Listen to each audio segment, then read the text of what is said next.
¿Cómo están, amigos de Videos Bolivia? A continuación les presentamos la siguiente noticia. Esta es una reacción desde el Levismo por la Libertad de Yanine Áñez, Marco Pumari y Luis Fernando Camacho, presentados por Adriana Salvatierra, quien hace un recuento de lo ocurrido el año 2019, cuando se anularon las elecciones nacionales y los posteriores conflictos en Sencata y Sacaba, además de los conflictos en el país. Adriana Salvatierra también aprovechó estas circunstancias para cuestionar la postulación de Andrónico Rodríguez a la presidencia tras los resultados de la última elección. Escuchemos las polémicas palabras de Adriana Salvatierra, quien no habla al respecto de Evo Morales y su salida del país el 2019. Escuchemos y luego continuamos. Acción arbitraria por parte del Tribunal Supremo Electoral que marca la primera parte de su comportamiento. Este instructivo emitido por el Tribunal Supremo Electoral, el primero en ser emitido además, tiene nombre y apellido, lo que muestra un evidente direccionamiento y falta de imparcialidad por parte del propio Tribunal Supremo Electoral para abordar los casos por los cuales están investigados Yanine Áñez, Luis Fernando Camacho y Marco Pumari. En el caso de Yanine Áñez, si no me equivoco, son 7 investigaciones abiertas, una por cada una de las masacres, una por la masacre de Sencata, otra por la masacre de Sacaba, y luego otras por acciones que hubiera realizado en el ejercicio del gobierno de facto. En el caso de Luis Fernando Camacho, hay dos que guardan relación con el ejercicio de la gobernación de Santa Cruz, su condición de gobernador, y hay otros 2 procesos que guardan relación con el paro de los 36 días y con el caso Golpe 1. Y Marco Antonio Pumari por la quema del Tribunal Electoral Departamental de Potosí. Pero en todos estos casos, lo llamativo es que el primer instructivo, como decía al principio, tenía prácticamente nombre y apellido. O sea, una evidente falta de cumplimiento, uno de los principios fundamentales de un Estado de Derecho, que es la imparcialidad de los jueces. Para bien o para mal. ¿Por qué hay una evidente falta de imparcialidad en este caso? Porque en Bolivia, en el último tiempo, especialmente hace poco, salió en una página en el orden mundial, a principios del 2023, que Bolivia era el tercer país con mayor hacinamiento carcelario en América Latina, solo superado por Haití y Guatemala. El nivel de hacinamiento carcelario en Bolivia es del equivalente al 263%. Esto quiere decir que las cárceles están llenas de personas que están privadas de libertad, probablemente con condiciones detenciones preventivas y no necesariamente producto de una sentencia judicial. Y esto, por supuesto, que hace parte también del hacinamiento carcelario, hace parte también de cómo se ha priorizado una política del espectáculo, particularmente en la gestión del gobierno de Luis Arce, en la que esta política del espectáculo planteaba en los medios de comunicación constantemente detenidos en casos abiertos, en investigaciones abiertas, se los presentaba al pueblo boliviano, a las personas que han sido detenidas para resolver estos y estos casos.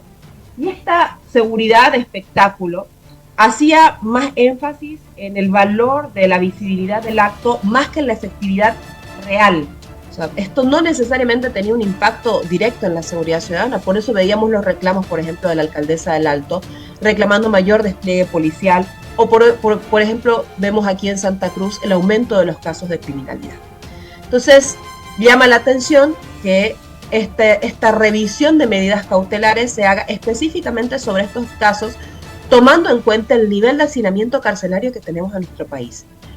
Fue tal la situación que después, a los días, el propio presidente instruye a los 9 tribunales electorales, a los 9 tribunales departamentales de justicia, que realicen una misma verificación de los plazos procesales en todos los casos que existen en sus jurisdicciones. Pero aquí vemos una primera intención política de priorizar estos casos por encima del problema real que tiene el país vinculado al hacinamiento carcelario. Y lo segundo es que detrás de esta motivación política clara que existió, además existió un manejo sorpresivo, rápido, express de todos los procesos judiciales. Luis Fernando Camacho tuvo 4 audiencias judiciales en menos de 3-4 días, agendadas inmediatamente para producir su libertad en los siguientes días. Lo mismo sucedió con Marco Pumari, inmediatamente se agendó su audiencia. En el caso de Luis Fernando Camacho, no por un solo proceso, los 4 fueron revisados. Por ejemplo, en el caso de Camacho, en Golpe 1, que fueron las movilizaciones del 2019 que derivaron en el golpe de Estado, allí se dictó detención domiciliaria con derecho al trabajo sin restricciones. En el caso de los 36 días de paro, cuando fue la disputa por la realización del censo de población y vivienda, lo mismo, se dicta una detención domiciliaria con derecho al trabajo sin restricciones. Y en el caso del decreto 373 y el caso de compra del carro bombero, donde además hay una investigación por un sobreprecio en la compra, se ha dictado libertad irrestricta en ambos casos.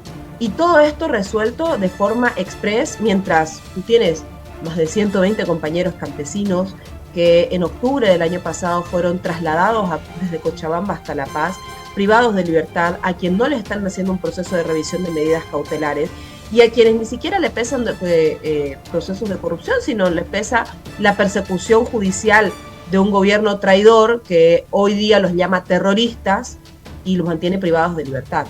Mientras Camacho, que está siendo investigado por un presunto caso de corrupción, sale libre, a nuestros compañeros y compañeras privados de libertad luego de las movilizaciones sociales los mantienen detenidos. Y estas son los dobles raseros de la justicia que también hay que observar.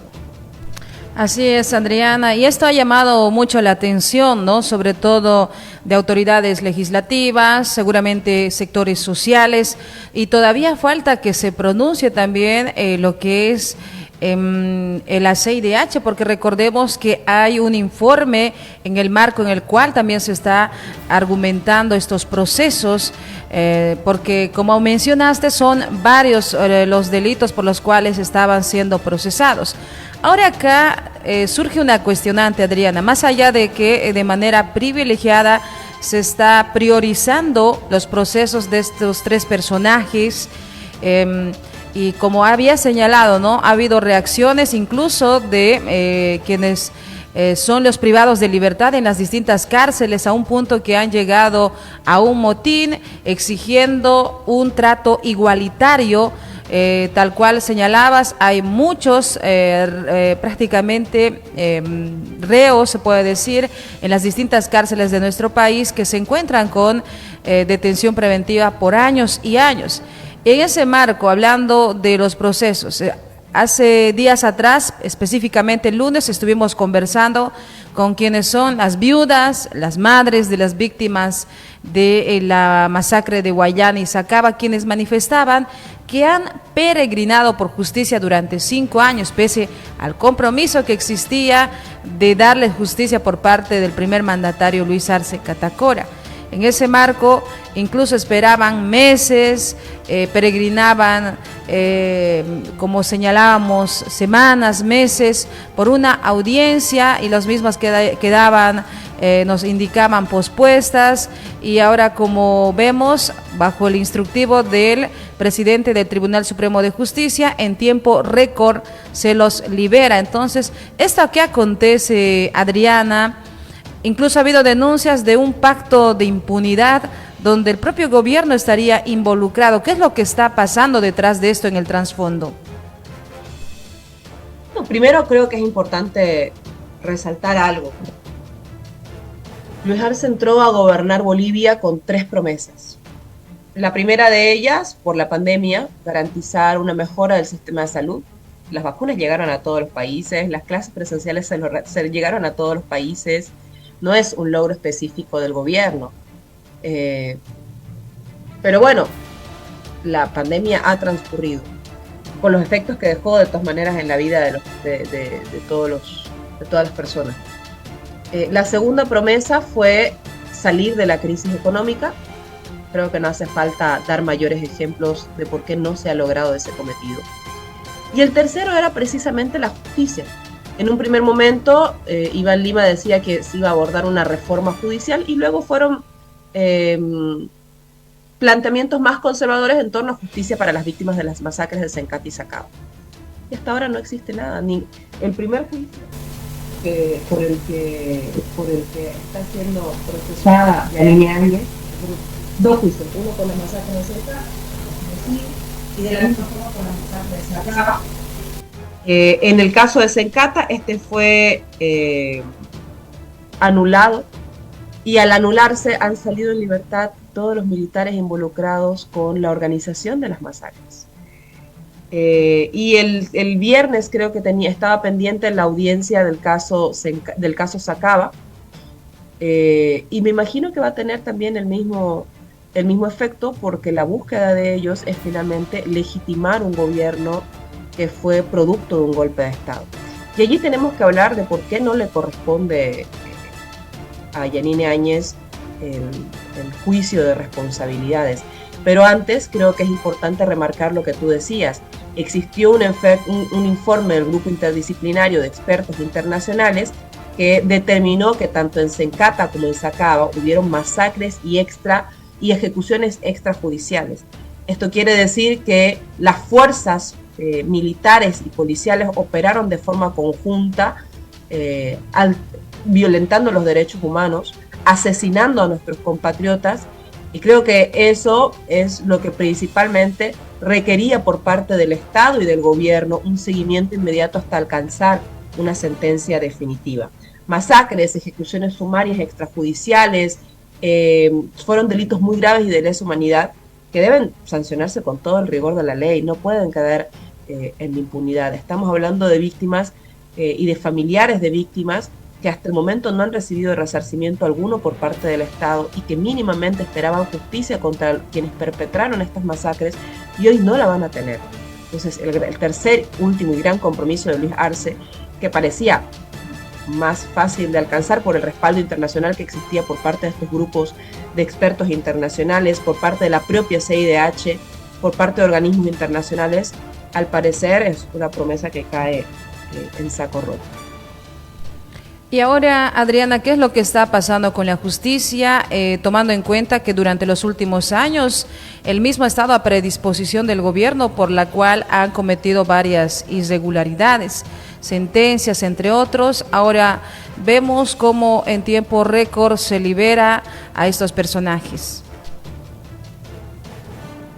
Sí, y también guarda relación con intentar validar un relato, ¿no? Yo creo que el gobierno de Luis Arce se enfocó mucho en la disputa interna con nuestro líder y compañero Evo Morales, en tratar de ganar la interna, y se enfocó muy poco en los resultados de su gestión.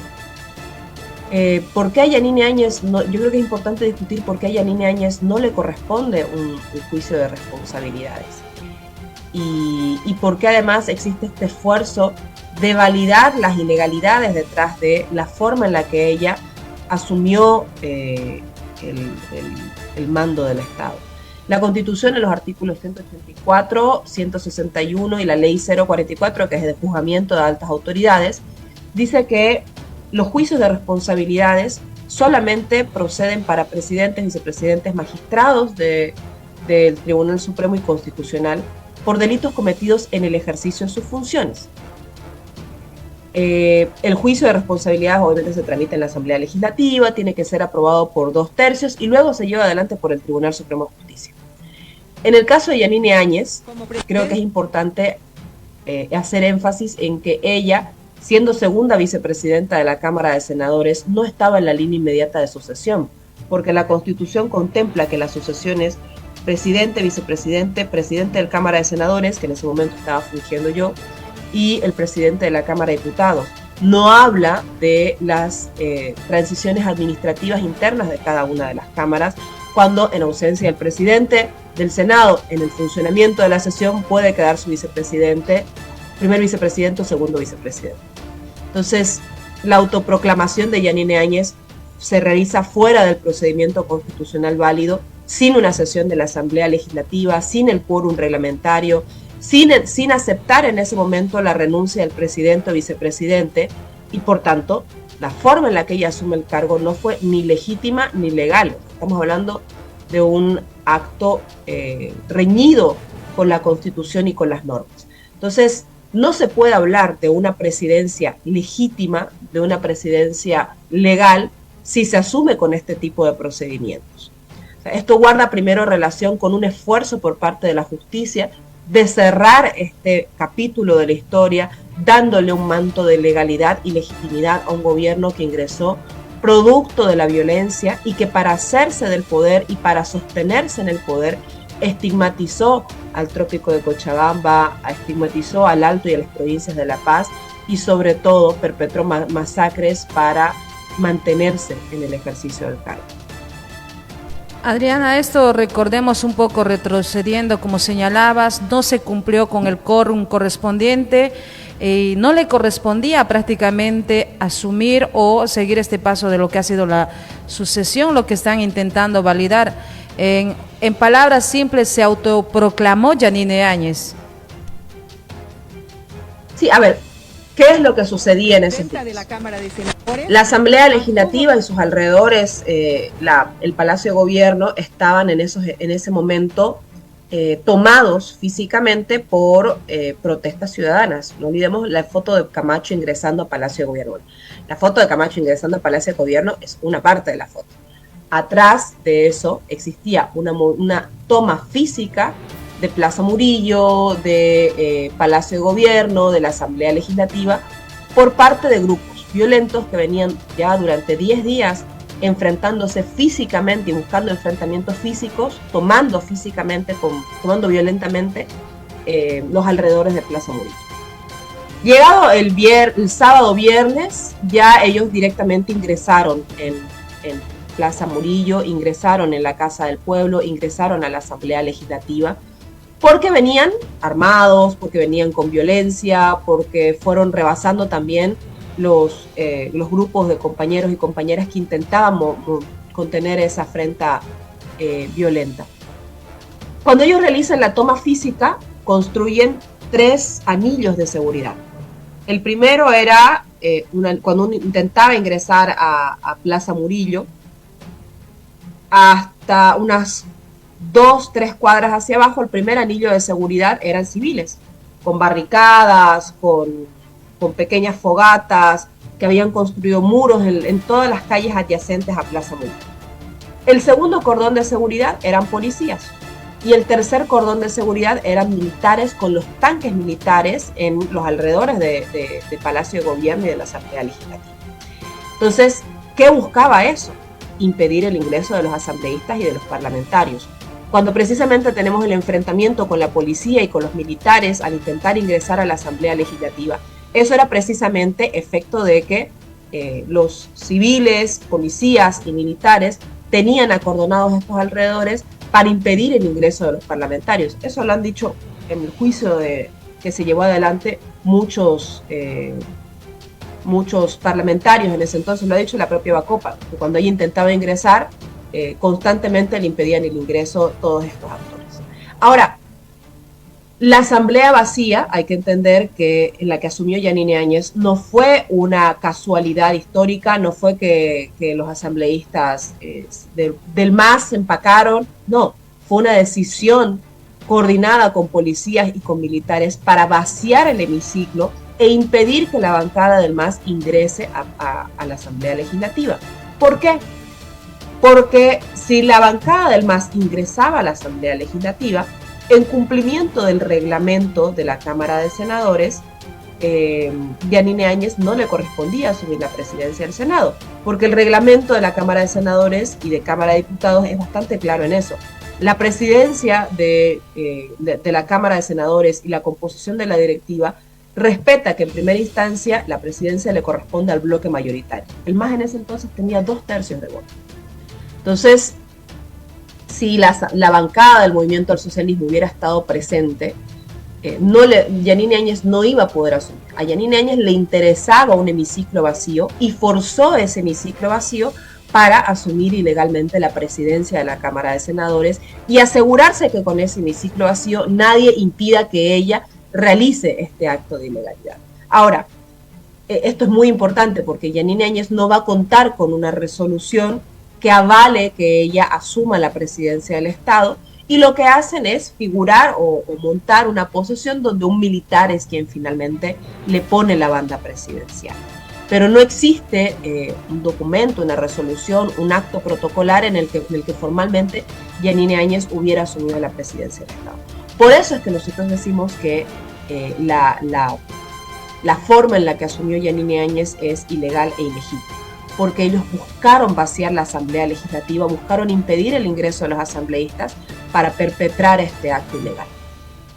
Y con todo lo que has mencionado como antecedente, ¿no corresponde, por ende, el juicio de responsabilidades con la cual están asumiendo en estos momentos la justicia, sobre todo en la reciente determinación que asume el Tribunal de Sacaba, como también lo que ha acontecido en el Alto, donde se han declarado incompetentes para juzgar a Yanine Áñez?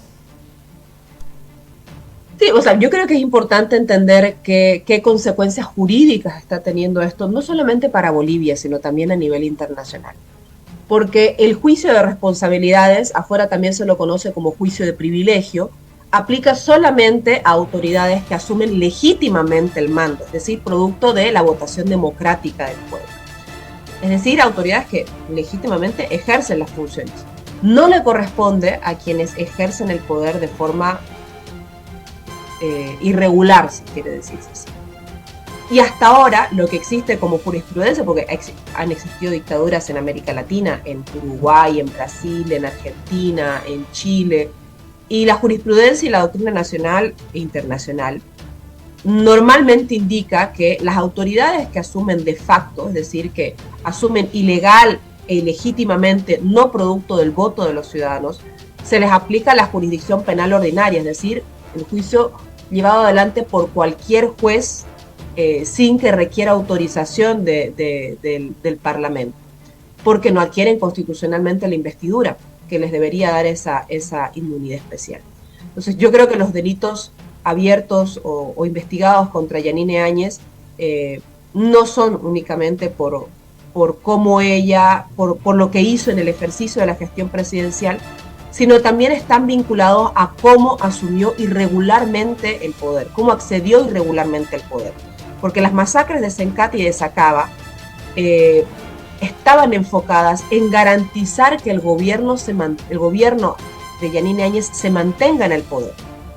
Por eso se cometieron estas graves violaciones a derechos humanos. Entonces, no encajaría en la lógica un juicio de responsabilidades que protege la institucionalidad en el cargo cuando se ejerce conforme a derecho, que lo que hizo Yanine Áñez, que fue salir a matar para aferrarse al poder público. Efectivamente. Ahora, hay observaciones en esta audiencia que han llevado a cabo, porque estamos revisando acá algunos datos donde señalan que, llama la atención que jueces no han dejado ingresar al GIEI, tampoco a la CIDH, es de acuerdo a las aseveraciones que realizaba también el activista de las víctimas del Alto, hablamos de David Inca, esto en el caso Sencata. Se está obrando de manera unilateral. Adriana, ¿qué es lo que está ocurriendo con estos casos que están liberando a quienes fueron parte del golpe de Estado de 2019? Lo que se está buscando es impunidad por encima de las recomendaciones de los organismos internacionales, por encima del compromiso del Estado con el pueblo boliviano, por encima del compromiso del propio Tribunal Supremo de Justicia en garantizar acceso a la justicia de forma equitativa, imparcial, y sobre todo se está mostrando un Tribunal Supremo de Justicia genuflexo ante el nuevo poder político, que ni siquiera ha asumido, ¿no? Yo creo que en este momento ya Luis Arce está gobernando para Jorge Quiroga y para Rodrigo Paz. Luis Arce en este momento ya dejó de ser presidente, él en este momento es el secretario de las decisiones de quienes pasaron a segunda vuelta, y eso es la derecha boliviana. O sea, ya la derecha está gobernando a través de Luis Arce. Y creo que eso también tenemos que ponerlo como nota al pie sobre la historia, los grandes compromisos de Luis Arce que finalmente nunca se cumplieron. Ignorar estos informes puede traer consecuencias a lo posterior en el ámbito internacional, Adriana, tomando en cuenta los derechos humanos.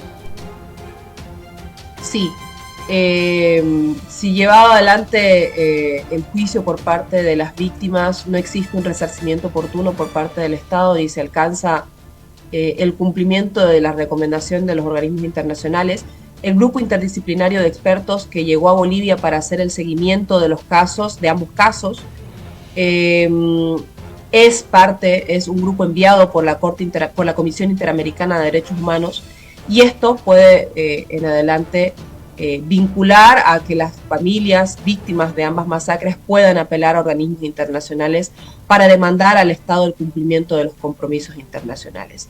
Y si no se cumplen estos compromisos con este organismo internacional, también puede ser el demandado al Estado para garantizar el resarcimiento correspondiente. Perfecto. Ahora, Adriana, nos enfocamos en lo que ha acontecido la jornada de este viernes, que prácticamente ha sido las portadas de los principales medios de comunicación hegemónicos. Hablamos de la liberación de Luis Fernando Camacho, quien a momento de su salida también ha realizado declaraciones, ¿no? Uno de advertencias para el gobernador interino y otras amenazando de manera directa. No sé si interpretarlo como una amenaza el que el expresidente Evo Morales va a ocupar su lugar en Chonchocoro, o directamente es un instructivo, como señalabas usted, que el gobierno está siguiendo ya las órdenes de Tuto Quiroga. Bajo ese preámbulo, no quiero sonar paranoica, pero de esta manera y bajo estas declaraciones es con la cual abandonaba el ex cívico cruceño Luis Fernando Camacho. Yo creo que ahí hay que ver las peleas intestinas también que existen dentro de los grupos de poder en Santa Cruz. Y no olvidar algo, Luis Fernando Camacho fue gobernador electo. Yo creo que el principal error del gobierno es no haber procedido inmediatamente con abrir los procesos de investigación, sino que esperó un tiempo, esperó que Luis Fernando Camacho se presente a la gobernación, gane la gobernación, ejerza como gobernador, y cuando ya se presenta el conflicto de los 36 días de paro y amenaza a Luis Fernando Camacho además con la estabilidad del gobierno de Luis Arce, recién toman las medidas correspondientes. O sea, de principio y de canto al gobierno cuando ingresa no estuvo en el escritorio presidencial atender la demanda de justicia.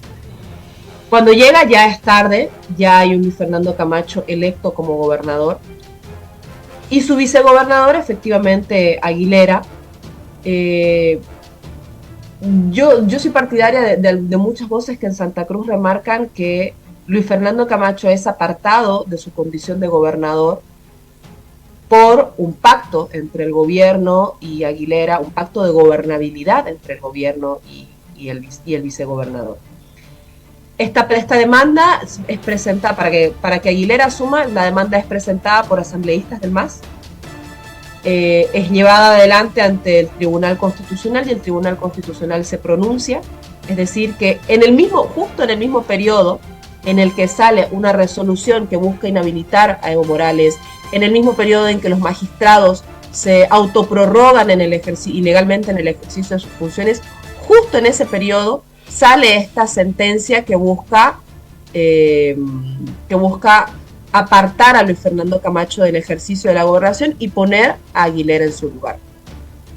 Esto significó una fractura al interior de esos grupos de poder cruceños, porque Aguilera efectivamente entró a armar su equipo, entró a hacer auditorías, a observar elementos de la gestión de Luis Fernando Camacho, entró en conflictos internos con los delegados de Luis Fernando Camacho para hacer seguimiento a la gestión de la gobernación de Santa Cruz, y cuando entra en este conflicto, la gente de Aguilera lo que hace, y muchos, y además esto creo que es importante discutirlo, muchos le dieron la espalda a Luis Fernando Camacho. Hablamos de las cámaras empresariales como la CAINCO, la Federación de Empresarios Privados de Santa Cruz, el rector de la Universidad Gabriel René Moreno, el alcalde de Santa Cruz, Yori Fernández, el entonces presidente del Comité Cívico, Fernando Larach. Todos ellos salieron a decir, cuando había gente que estaba queriendo protestar por la aprehensión de Luis Fernando Camacho, todos ellos salieron a decir, bien, nosotros no estamos de acuerdo con la aprehensión ilegal de Luis Fernando Camacho, pero no vamos a llamar a las protestas. Entonces se deshicieron de Luis Fernando Camacho y buscaron rearticular el poder en Santa Cruz con un vacío latente que estaba allí. Y esto significó fracturas internas, pero además también una interacción del gobierno con actores políticos a los que les convenía que Luis Fernando Camacho esté preso. Y que por tanto entran en un acuerdo de gobernabilidad, cediendo la libertad de Luis Fernando Camacho a cambio del reconocimiento institucional. Y creo que eso es importante tenerlo claro. Aquí yo no voy a entrar a tomar partido por ninguna de las dos cosas. Creo que es importante mantenerse al margen porque eso es parte de las peleas intestinas. Pero sí creo que es importante remarcar que allí existió claramente un pacto de gobernabilidad. Por los siguientes temas que después afloraron, ¿no? Los resultados del censo, las distribuciones de los escaños, la situación de las tierras en Santa Cruz, etcétera, etcétera.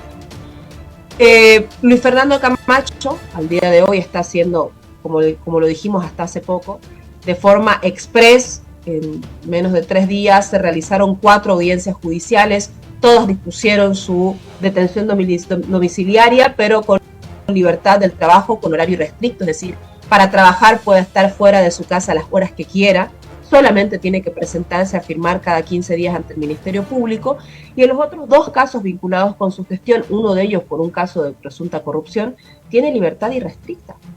O sea, es la justicia nuevamente arrodillándose a la nueva correlación política de fuerzas que ha permitido el gobierno alejarse. Efectivamente. Ahora, estas declaraciones que vierte en advertencia en primera instancia acusan, ¿no?, al gobernador interino Mario Aguilera de haberlo entregado al gobierno con un pacto. Menciona a un ministro, ¿cuál será este ministro? Y la otra advertencia que lanza contra el expresidente Evo Morales.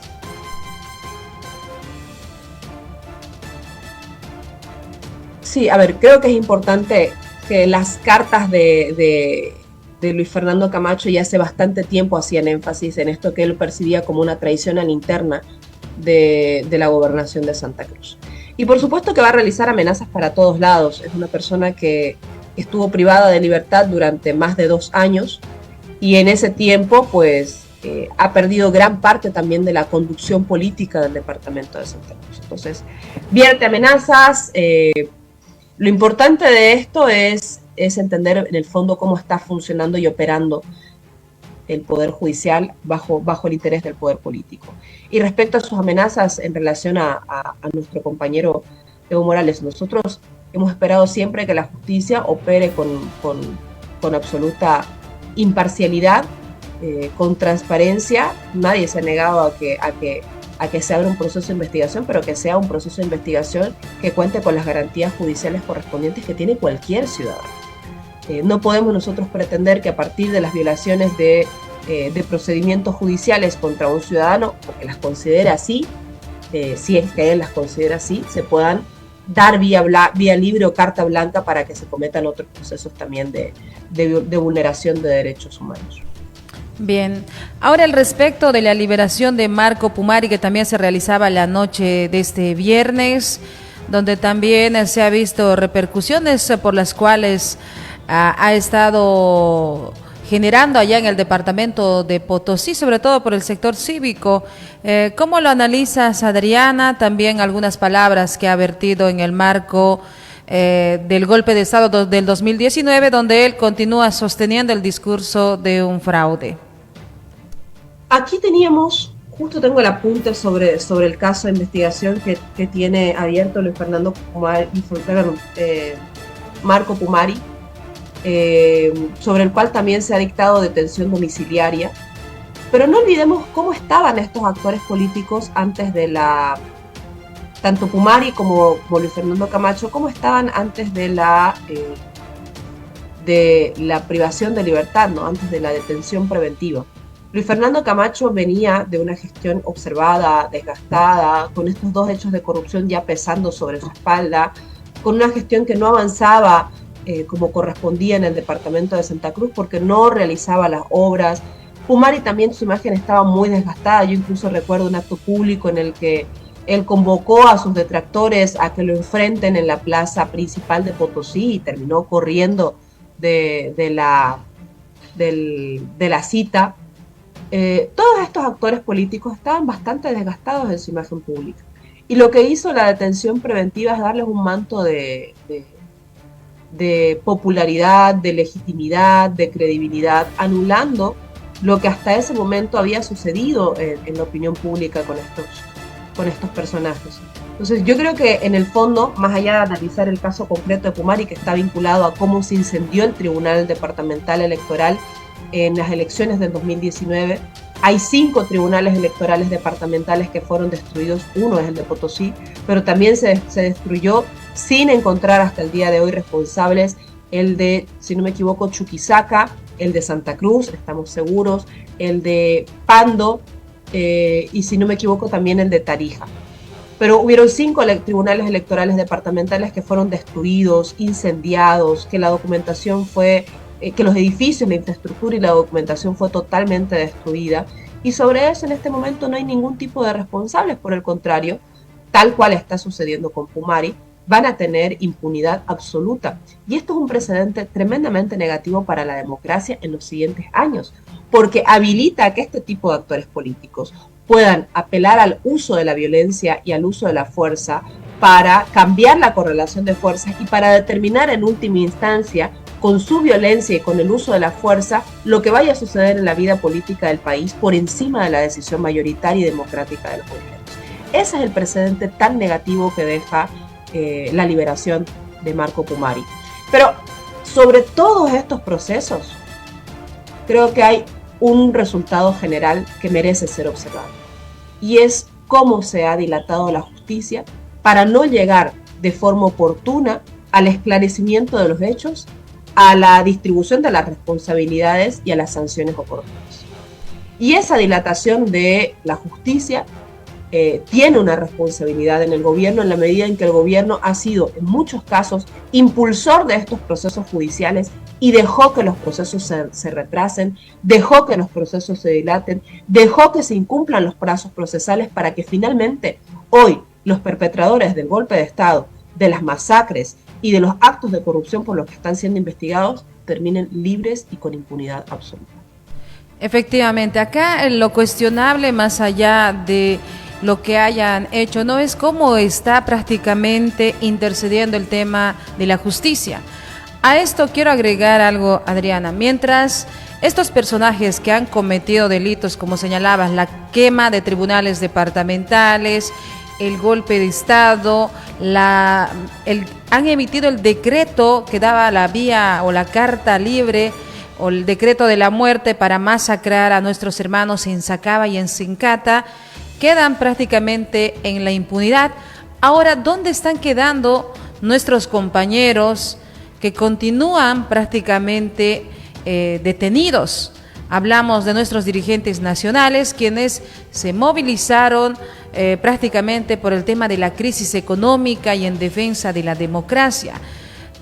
Ellos también están con detención preventiva. ¿Qué es lo que va a ocurrir? ¿O es que estamos hablando de que el órgano judicial nuevamente está actuando de manera política?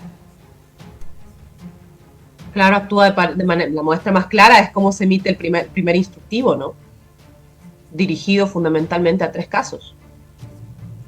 Y después dan un siguiente instructivo ordenando a todos los tribunales departamentales de justicia operar en consecuencia con el resto de los procesos. Pero hay una justicia selectiva. Y hay una justicia que se está en este momento arrodillando al nuevo poder político y a la nueva correlación de fuerzas construida. Y sobre eso, las principales víctimas no son necesariamente quienes en este momento están siendo liberados, sino quienes en este momento continúan privados de libertad de forma injusta por no tener para pagar un abogado, por decisión del poder político o por no contar con los recursos suficientes para tramitar los requisitos necesarios para salir de las cárceles. Entonces creo que es importante resaltar que esto debería también ser observado por organismos internacionales. De hecho, Naciones Unidas tiene un delegado especial o un representante especial para atender estos casos de imparcialidad judicial, de los magistrados, de los jueces, etcétera.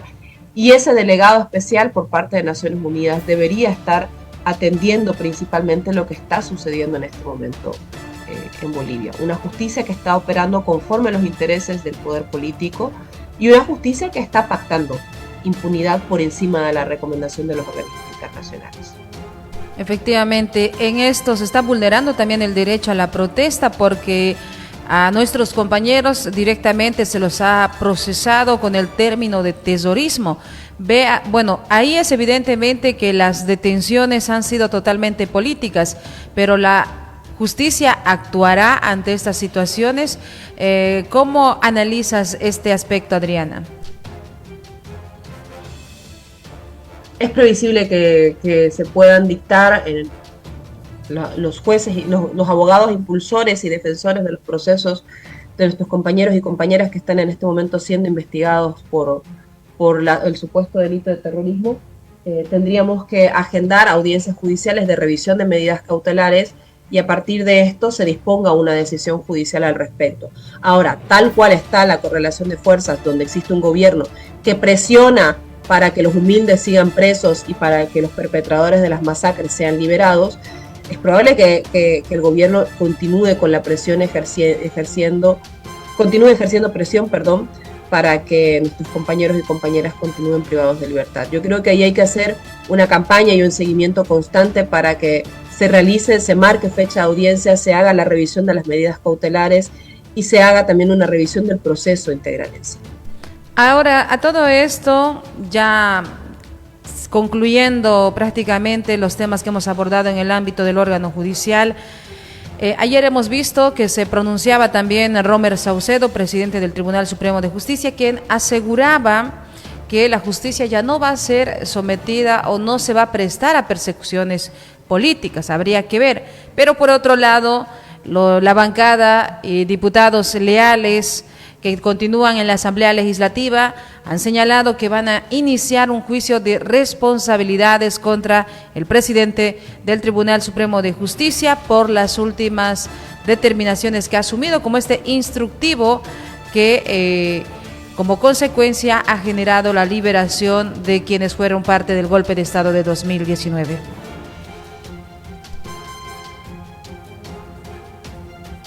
Más allá de la posibilidad o no de iniciar un juicio de responsabilidades por el fin del periodo legislativo encima que tenemos y la transición a ser iniciada, los juicios de responsabilidades son procesos extensos al interior de la Asamblea Legislativa, pero sin desahuciar eso, yo creo que lo más importante es que ha existido también una censura pública a las actuaciones del presidente del Tribunal Supremo de Justicia, al actuar político del presidente del Tribunal Supremo de Justicia.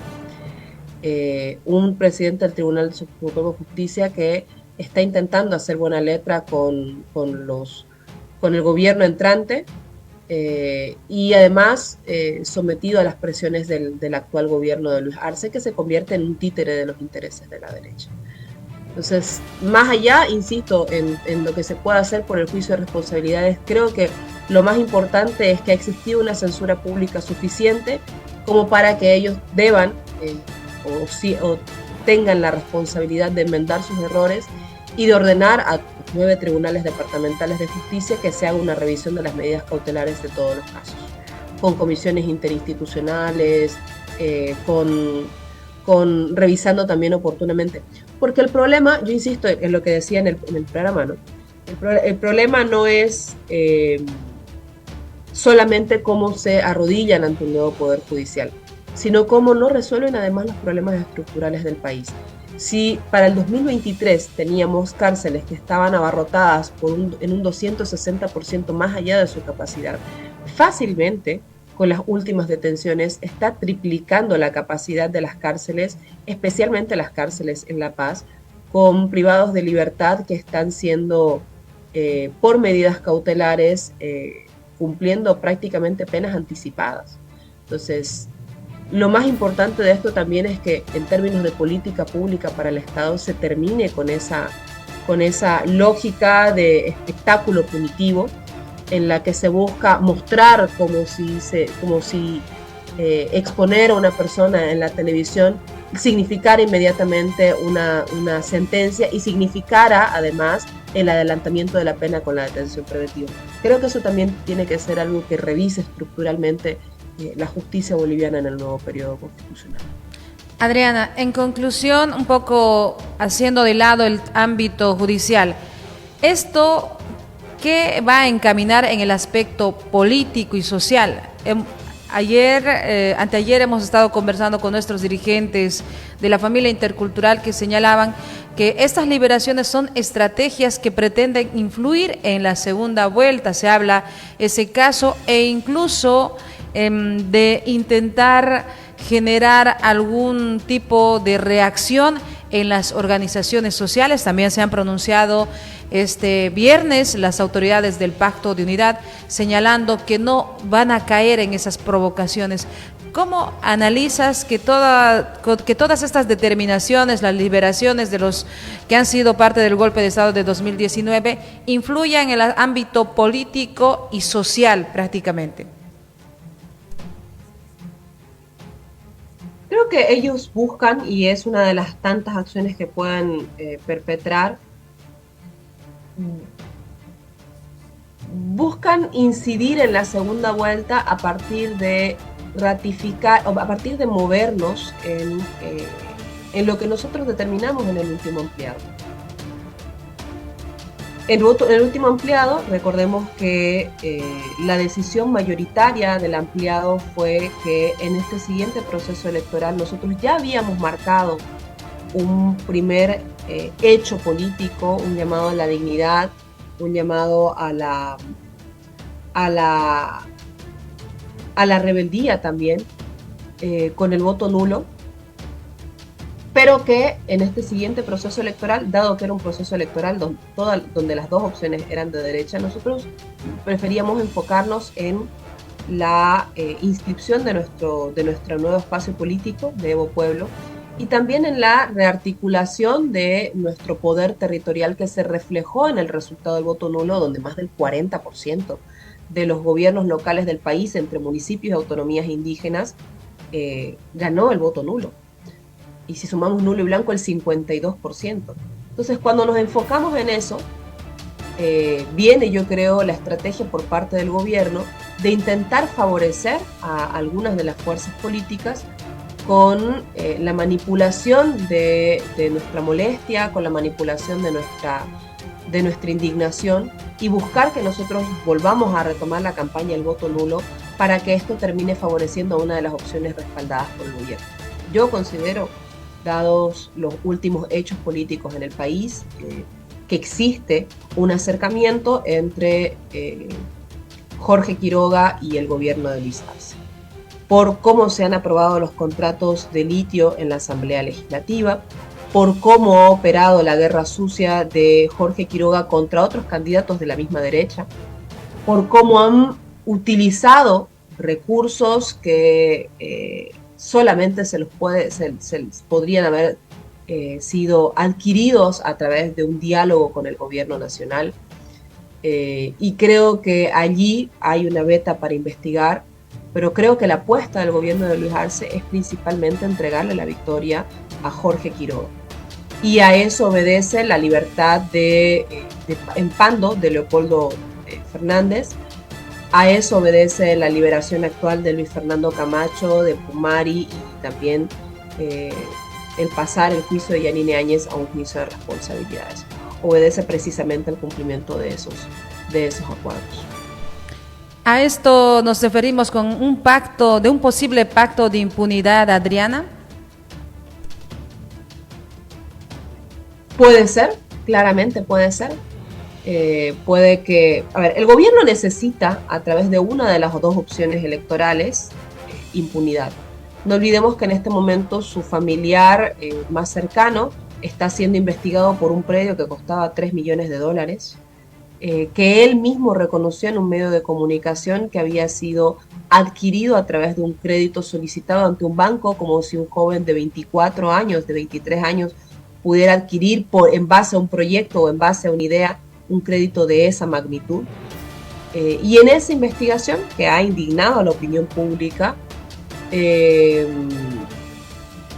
ya ha sido allanado el predio. Y además también está sucediendo que están renunciando los directivos de empresas estatales, está abriéndose una investigación más profunda sobre el tema de boat trading en YPFB. Entonces, yo creo que en este momento Luis Arce está buscando jugar sus fichas para garantizar su tranquilidad durante los siguientes años, para él, para su familia y probablemente para su equipo. Y no es irracional pensar que él va a buscar eso a través de una de las dos fuerzas políticas, o quizás con las dos también. Hoy claramente, por la votación en la Asamblea Legislativa en los contratos de litio, pareciera que existiera un acercamiento con la bancada que en este momento impulsa la candidatura de Jorge Quiroga. Bien, Adriana, y en este pacto, al parecer, no solamente está detrás el gobierno, sino también quienes han fracasado en estas elecciones generales, y hablamos de quienes son afines al presidente del Senado, Andrónico Rodríguez. Recientemente, la noche de este viernes, el senador Leonardo Loza también hizo una denuncia muy fuerte, revelando que seguidores de Andrónico Rodríguez estarían prácticamente impulsando, y de manera textual, todos por tuto, es decir, también están yendo o alineándose en esta segunda vuelta con Jorge Tuto Quiroga, incluso a un extremo dentro de sus afirmaciones y revelaciones que realizaba durante el Congreso de la Federación Trópico, es que también ha señalado en específico a una senadora androniquista que tras la liberación de Fernando Camacho y Marco Pumari adjuntaba el mensaje de manera textual: misión cumplida. ¿Qué crees que se está viniendo o qué apunta prácticamente quienes están todavía del lado del presidente del Senado y también ex candidato de Alianza Popular, Andrónico Rodríguez? Yo creo que el espacio político, creo que esto es mucho más integral y mucho más amplio que esto, y hay que analizarlo desde el principio. Pero en el resultado electoral ellos han quedado muy dolidos con el voto nulo. Creo que dirigen mal en el esfuerzo de deslindar responsabilidad sobre lo sucedido, sobre cómo una candidatura que se presentó como ganadora en una primera instancia, porque así dijeron que iba a ser, ellos creían que inviabilizando la candidatura de Evo Morales, automáticamente todo el caudal electoral de Evo Morales iba a transferirse a Andrónico Rodríguez por una cuestión casi de herencia. Y eso no ocurrió, porque el electorado de Evo Morales es el electorado de Evo Morales, que vota por las cualidades políticas que tiene Evo Morales, por ser portador de un proyecto político vinculado a los movimientos sociales, por sintetizar el mundo indígena y campesino, por su antiimperialismo, por su perspectiva de izquierda también como lente para ver la vida, pero sobre todo además por sus hechos demostrados como estadista. O sea, ese capital político no se transfiere inmediatamente porque Evo Morales se ha imposibilitado de participar y no nos quede otra opción. De hecho, así lo mostró el resultado electoral. El problema de la candidatura de Andrónico Rodríguez fue que él dio por hecho que el espacio político que representa Evo Morales y sus seguidores, o quienes militamos en el espacio político de Evo Morales y con su conducción, él creyó que nosotros al inhabilitar a Evo Morales íbamos a trasladarnos inmediatamente, y las cosas no funcionaron así. Entonces, cuando él creyó eso, la primera parte de su campaña la destinó a tratar de agradar a la clase media, a tratar de tomar posiciones más flexibles, tratar de tomar posiciones más acercadas al libre mercado, tratar de tomar posiciones más tibias, y eso lo terminó a un electorado al que finalmente él no llegó, dado los niveles de polarización, ni alcanzó al electorado de clase media, que fue su primer objetivo, y tampoco logró cooptar el interés o la aceptación de los electores que respaldamos la opción electoral de Bogotá. Entonces creo que allí Andrónico y su formato planteado de campaña, su estrategia de campaña, tuvo un primer error, porque nunca tuvo un anclaje territorial y porque nunca tuvo un despegue propio. Segundo, porque fue una candidatura muy desordenada, que 2 días antes de las elecciones seguían poniendo candidaturas. De hecho, en Santa Cruz, el primer candidato a diputado que resultó electo hizo solamente 2 semanas de campaña, porque el cargo le cayó 2 semanas antes de la elección. Bueno, no le cayó, lo fue a buscar hasta La Paz. Pero fue una campaña muy desordenada, una campaña que no tenía segura la sigla, que no tenía garantizado si iba a continuar o no su vicepresidente, etc. Entonces, todos esos errores electorales derivaron en que, además, cómo se presentó, ¿no? Y ya vamos al contenido de la campaña de Andrónico. Una campaña que nunca tomó una posición clara de defensa de los intereses de la gente más humilde. Nunca tomó una posición clara en defensa de los liderazgos de nuestro proyecto histórico. Nunca tomó una posición clara en torno a qué se iba a hacer para garantizar que el Estado continúe siendo un actor central de la economía, con capacidad de estabilizar la economía, con capacidad de democratizar la riqueza, con capacidad de generar excedente, con capacidad de incidir y de ordenar las cosas. Entonces, todos esos errores lo llevaron a ser finalmente el 6%. Y cuando llegan al 6%, miran al 20% de Evo Morales y dicen, ¿por qué vos no me apoyaste? Y creo que las cosas funcionan al revés. No es que los que tienen un apoyo minoritario puedan exigirle a la banca, al espacio mayoritario que los respalde. Creo que las cosas deberían ser al revés. Creo que Andrónico debió haberse sumado finalmente a la decisión de los territorios y la decisión colectiva que se mantuvo firme con el voto. De allí que la evaluación que realizan es una evaluación que busca deslindar de responsabilidades y que busca cargar la responsabilidad en quienes votaron nulo. Y aquí yo con esto cierro esta parte de la intervención. Creo que hay que pensar algunas cosas basadas en los números. Hace poco estaba anotando esto. El 17 de agosto se emitieron 6.900.000 votos. El voto nulo allí alcanzó, con el nulo y blanco, más de 1.500.000. Estamos hablando casi del 20%, 22%. Esto superó ampliamente los 450.000 votos logrados por Andrónico, que en realidad son un 6% del electorado que fue a votar. Pero no sobrepasa finalmente el voto que recibió la candidatura de Rodrigo Paz y principalmente de Lara. Cuando uno revisa esta distribución territorial, se observa que las zonas donde históricamente ganó el MAS, ganó el voto nulo o ganó la candidatura de Rodrigo Paz. Allí donde ganó el voto nulo, la candidatura de Rodrigo Paz quedó en segundo lugar, no quedó en segundo lugar la candidatura de Andrónico. Y esto nos muestra que una parte significativa de nuestra gente, que probablemente no quería anular su voto, probablemente quería votar también, no sintió como propia la opción de Andrónico Rodríguez. Ese electorado se fue con Rodrigo Paz. El problema no estuvo en que se llame o no se llame a votar nulo, sino que la candidatura de Andrónico no logró convencer, no tuvo una propuesta política clara, no transmitió liderazgo, fue percibida como una imposición más orientada a resolver la distribución de los cargos y de las pegas y las pugnas internas antes de responder a las demandas que tenía genuina y legítimamente la gente. Esa debilidad es la que abrió espacio para que un candidato como Paz o como Lara, que no tenían estructura sólida, no tenían trayectoria, capitalizó finalmente el descontento popular producto de la inhabilitación del compañero Evo, en los territorios, insisto, donde normalmente ganó el MAS.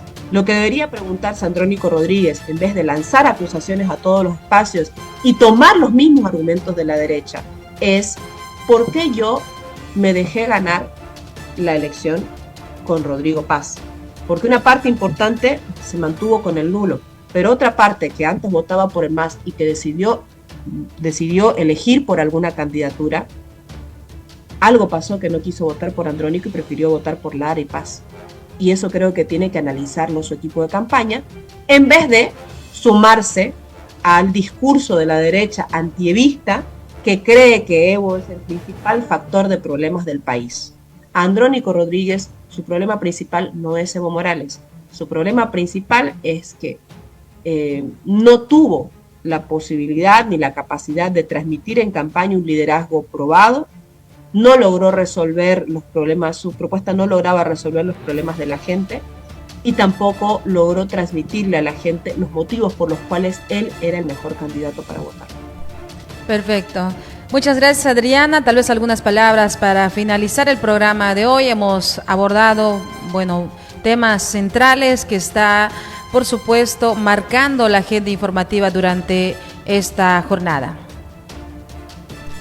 Para finalizar, creo que, se viene una agenda política muy cargada. Hay intereses cruzados, en este momento los estamos viendo a prueba. Hay una nueva reconfiguración del poder político, pero esto no nos debe distraer del objetivo marcado en el último ampliado. El último ampliado marcó como objetivo tener y consolidar un espacio propio y consolidar también nuestra participación en el escenario subnacional. Porque en el escenario subnacional, no olvidemos que el voto nulo obtuvo el 40% del respaldo en municipios. Eso se puede traducir fácilmente en por lo menos 40 alcaldías. Voto nulo y blanco el 52%. El voto nulo alcanzó el 33% nulo y blanco 35% en Cochabamba. Entonces, hoy nuestra principal tarea es no distraernos en lo que está sucediendo en esta nueva reconfiguración del poder político, mirarla con atención para defender nuestras conquistas sociales, por supuesto, pero nuestra principal tarea hoy es la rearticulación interna y la capacidad que nosotros podamos tener de incidir en el proceso electoral subnacional para garantizar que desde los territorios podamos contener el avance de la derecha. Efectivamente, muchas gracias, Adriana. Seguramente ya vamos a tener novedades al inicio de esta semana. Recordar que estamos también con el registro, por supuesto, en las actas notariadas para viabilizar el instrumento político Evo Pueblo. Tal vez algunas palabras al respecto para finalizar. Sí, efectivamente ese proceso lo hemos iniciado ya a partir de la última reunión del Pacto de Unidad y de nuestro espacio político Evo Pueblo, y tenemos que empezar a desplegar también ese trabajo en cada uno de los territorios. Ojalá podamos consolidar esta propuesta electoral. Creo que es importante sí mantener claro que esto no necesariamente es la sigla con la que vamos a participar en los procesos subnacionales. Ahí se va a diseñar otra estrategia de acercamiento y de diálogo político con otras fuerzas que nos permitan participar, pero seguramente en mejores condiciones de lo que fue la elección nacional. Muchas gracias. Bien. Esas eran las polémicas palabras de Adriana Salvatierra, quien explicaba los hechos ocurridos en 2019 tras la anulación de las elecciones nacionales, de las circunstancias por las que Yanine Áñez fue nombrada presidenta del país. También cuestionó a la justicia boliviana, que terminan cambiando de dirección de acuerdo a quien está en el Estado. Adriana Salvatierra terminó admitiendo esta circunstancia y esta degeneración en la justicia boliviana, evitando mencionar todo el tiempo que Evo Morales estuvo en el poder. Además de todo, Adriana Salvatierra cuestionó la decisión de Andrónico Rodríguez de postular a la presidencia y dijo que se equivocaron al esperar el apoyo de Evo Morales.